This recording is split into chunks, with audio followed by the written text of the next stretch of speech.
Assalamualaikum warahmatullahi wabarakatuh. Halo semuanya. Perkenalkan, saya Cici Fatmawati dengan NIM 2012338. Saya berasal dari kelas PAI 4K. Di sini saya membuat tugas video pembelajaran interaktif dengan materi zakat. Tugas ini saya lakukan untuk memenuhi tugas akhir semester untuk mata kuliah Teknologi Informasi. Yuk, kita simak videonya. Masuk di materi yang pertama, yaitu mengenal pengertian zakat. Anak-anak udah tahu belum apa sih itu zakat? Kalau belum, ibu akan menjelaskan ya. Jadi, zakat merupakan ibadah yang mengandung unsur sosial, ekonomi, dan spiritual. Selain itu, zakat juga menjadi salah satu cara untuk mendekatkan diri kita kepada Allah Subhanahu wa Ta'ala dan mendapatkan pahala serta keberkahan darinya. Zakat juga mengandung harapan untuk mendapatkan berkah, membersihkan jiwa, serta menumbuhkan dan mengembangkannya dengan berbagai kebaikan. Berasal dari kata zakat yang memiliki makna suci, baik, berkah, tumbuh, dan berkembang. Nah, sekarang anak-anak udah tahu kan apa itu pengertian zakat? Materi selanjutnya yaitu bagaimana hukum zakat dalam Islam. Jadi anak-anak, hukum zakat dalam Islam adalah wajib bagi setiap muslim yang telah memenuhi syarat-syarat tertentu. Hukum zakat didasarkan pada dalil-dalil dari Al-Quran dan hadis. Di antaranya yaitu firman Allah Subhanahu wa Ta'ala dalam surah Al-Baqarah ayat 43. Bismillahirrahmanirrahim. Wa aqimus sholata wa atuz zakata warka'u ma'ar raki'in. Dan dirikanlah sholat, tunaikanlah zakat, dan rukulah beserta orang-orang yang ruku. Nah, jadi anak-anak, hukum zakat bagi orang Islam adalah wajib ya, dengan memenuhi syarat-syarat yang telah ditentukan oleh syariat Islam. Materi yang selanjutnya yaitu jenis-jenis zakat. Anak-anak sudah tahu belum kalau zakat itu terbagi menjadi dua jenis? Zakat yang pertama yaitu zakat fitrah. Zakat fitrah adalah zakat yang wajib dikeluarkan oleh setiap muslim pada bulan Ramadan sebelum sholat Idul Fitri. Zakat fitrah berupa bahan makanan pokok yang disesuaikan dengan kebiasaan masyarakat setempat. Besaran zakat fitrah adalah 2,5 kg atau 3,5 liter per orang. Jadi, misalkan di kelompok masyarakat itu biasa menggunakan beras sebagai makanan pokok, maka zakat fitrah yang dikeluarkan adalah berupa beras. Zakat yang kedua yaitu zakat mal. Apa sih itu zakat mal? Zakat mal adalah zakat yang wajib dikeluarkan oleh setiap muslim yang memiliki harta melebihi nisab, yaitu batas minimal, dan telah mencapai haul, yaitu masa kepemilikan selama 1 tahun hijriah. Zakat mal berlaku untuk harta-harta seperti emas, perak, uang, ternak, hasil pertanian, perdagangan, profesi, pertambangan, dan lain-lain.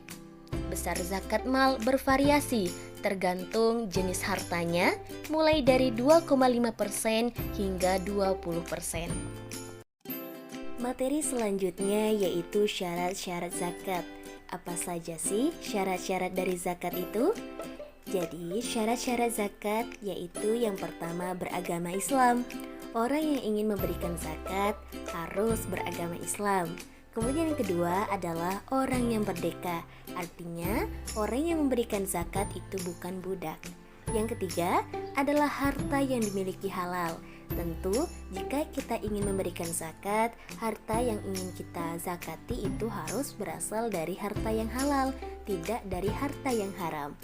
Kemudian yang keempat adalah kepemilikan penuh atas hartanya. Yang kelima, mencapai nisab sesuai jenis hartanya. Yang keenam, mencapai haul sampai dengan ketentuannya. Dan yang ketujuh, tidak memiliki hutang. Yang kedelapan, harta atau penghasilannya yang bertambah. Nah, materi yang selanjutnya yaitu rukun-rukun zakat. Anak-anak sudah tahu belum apa saja rukun-rukun zakat itu? Jadi, rukun-rukun zakat itu ada 4 ya. Yang pertama itu niat. Niat untuk zakat itu berbeda-beda. Jadi, ibu contohkan niat zakat fitrah untuk diri sendiri. Nawaitu an ukhrija zakatal fitri an nafsi fardhan lillahi ta'ala. Kemudian yang kedua adalah harta yang dizakati, misalkan beras ataupun lainnya. Yang ketiga adalah pemberi zakat, yaitu orang yang memberikan zakat. Yang keempat adalah penerima zakat, yaitu orang yang akan menerima zakat. Materi yang terakhir yaitu asnaf ataupun golongan penerima zakat. Jadi anak-anak, asnaf ataupun golongan penerima zakat itu ada 8. Yang pertama yaitu fakir, orang yang sangat miskin dan tidak memiliki harta sama sekali atau harta yang dimilikinya tidak mencapai nisab. Kemudian yang kedua yaitu miskin, orang yang miskin dan memiliki harta tetapi tidak mencukupi untuk memenuhi kebutuhan pokoknya. Kemudian yang ketiga yaitu amil, orang yang ditugaskan untuk mengumpulkan, mendistribusikan dan mengelola zakat. Yang keempat yaitu mu'alaf, orang yang baru masuk Islam atau cenderung masuk Islam dan membutuhkan bantuan untuk memperkuat imannya.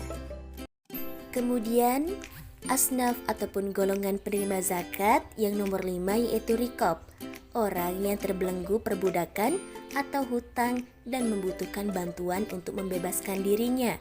Kemudian yang keenam adalah gharimin, orang yang berhutang untuk kepentingan umum atau mendesak dan tidak mampu membayar hutangnya. Yang ketujuh adalah fisabilillah, orang yang berjuang di jalan Allah Subhanahu wa taala seperti mujahidin, dai, ilmuwan, pelajar dan lain-lain. Yang 8 adalah ibnu sabil, yaitu orang yang sedang dalam perjalanan jauh dan kehabisan bekal atau mengalami kesulitan. Nah, baik anak-anak, sebelum ibu simpulkan materi pada pagi hari ini, yuk kita sama-sama mengenal kembali apa itu zakat dengan bernyanyi bersama-sama. Yuk kita tonton videonya.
Nah, jadi sekarang udah tahu kan apa itu zakat, syarat, rukun, dan juga golongan siapa saja yang dapat menerima zakat.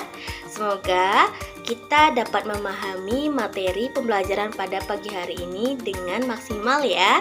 Sekian materi yang dapat saya sampaikan. Mohon maaf apabila ada kesalahan. Saya akhiri. Wassalamualaikum warahmatullahi wabarakatuh. Bye-bye. Sampai jumpa lagi.